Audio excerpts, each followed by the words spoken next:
Alright, next up on the block, we've got some vintage G.I. Joe goodness for you. We start off with version 3 Snake Eyes. Not everybody's favorite. I think it's a far more interesting story that Larry Hama told in how he got this outfit than the actual outfit itself or the figure, but interesting nonetheless. What do we start with? We start with our flop test, and oh boy, he's got some flop. So, the waist is nice and tight. Good O-ring there. I wonder if it's been changed out. It's real tight. It's a good O-ring. But those knees, yeah, he's doing a kick line. This shoulder and this shoulder as well. So some floppiness in this guy. For those of you who know how to fix that, it's a pretty easy fix. But we're not going to do it here. We leave it exactly as the consignor brings it to us. That's the provenance of it. We like to keep it as vintage as possible. Now you can get in there with some various products which will fix that up, but just want to make you aware of it. Now the next thing is he's got both thumbs, he's got both feet, he's got a pretty good looking crotch there, and let's give him a swivel on the head. But a lot of head's actually pretty tight there too. So all around, pretty good looking piece. Let's take a look at the paint. We got some paint wear on the silver, on the knives, which is very common with this figure, and of course on the at least one of the bracers. Not so much on this one. It's a throwback to the early Snake Eyes, where Bazigian decided to get rid of all the paint in order to save a little bit of money in the line so he could get it approved. It's kind of the same here. You're not seeing much paint at all other than just black figure with silver highlights. And I'm going to show you as we zoom in here. It's going to be tough, but I'm not seeing any cracks, any elbow cracks there. It's tough with this black figure like that, so I'll try to shine as much light on it as we can, and then we'll flip it over on the back so you can see that as well. So I don't see any elbow cracks on this. And we'll just show you the back of this figure. It's a little tough because he's floppy, like we mentioned earlier, but again, on the belt as you would expect, and a little bit more on that bracer, on the back of his goggles a little bit.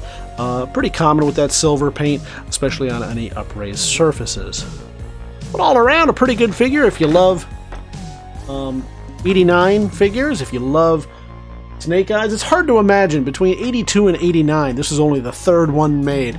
This year, well, there are no G.I. Joe products really on the market, at least in this scale, but near the end of that line, especially the revamped line in 2000, you had what, over 700 Snake Eyes just that year alone. So pretty interesting, the development of this, and a nice little piece of G.I. Joe history. You can get this over at the Big Toy Auction as we sell it along with plenty of other items this week.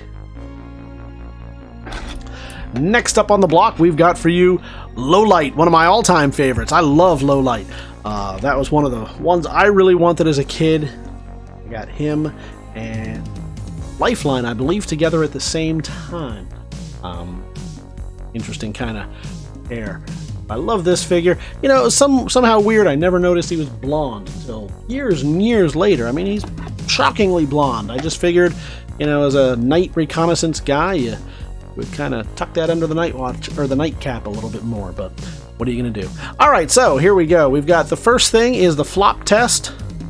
A little bit of floppiness in the waist, but the knees are good. In fact, I don't want to. They're a little stiff. I don't want to force them.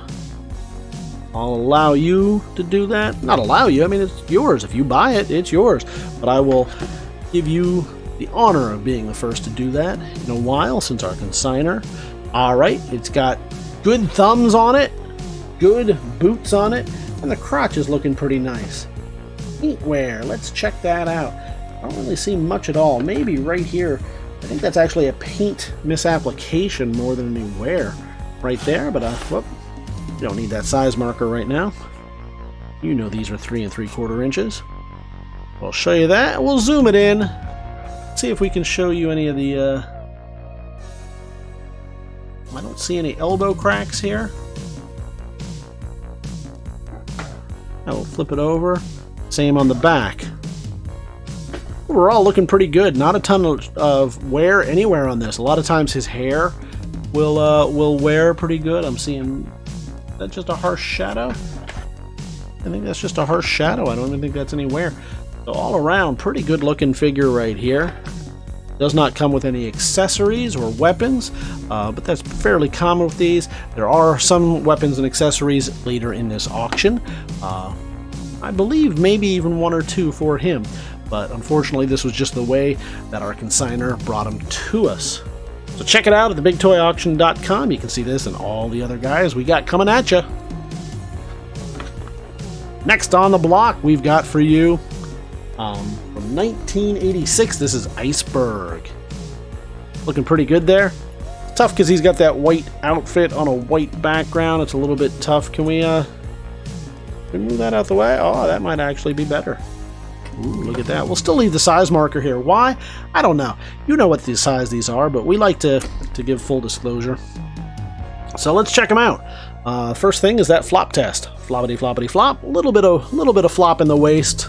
So given time, he'll need a new O-ring, but not yet. Get his head straight so he's looking straight on at you. Pretty shiny there.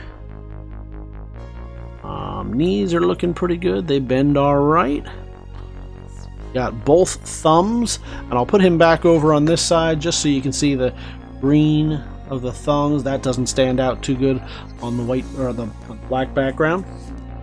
Show you that right there. Looking green banding on his shoes. All around pretty good. I think that's a pretty nice looking figure right there. And we'll flip him over on the back. You can see him in this high contrast right here. Put him back over here. More dirt, a little bit of schmutz on him right there. Probably some soap and water to him would look pretty good. We're seeing more of that than any real dirt on him, so or any wear on him. And we'll zoom right in here. You can check out those elbows. Cracking. That one. That. Finally, nothing on this. So I'll show you the back of them one more time just so you get a good close-up feel for them. One more time right here. So that's going to do it. Head on over to TheBigToyAuction.com where you can see this and all the other items we've got coming up for you this week at the auction. You can leave your pre-bids right now, or you can join us live on auction day to defend this and all the other pieces that you want to put in your collection. No matter which way you choose, we look forward to seeing you at the auction.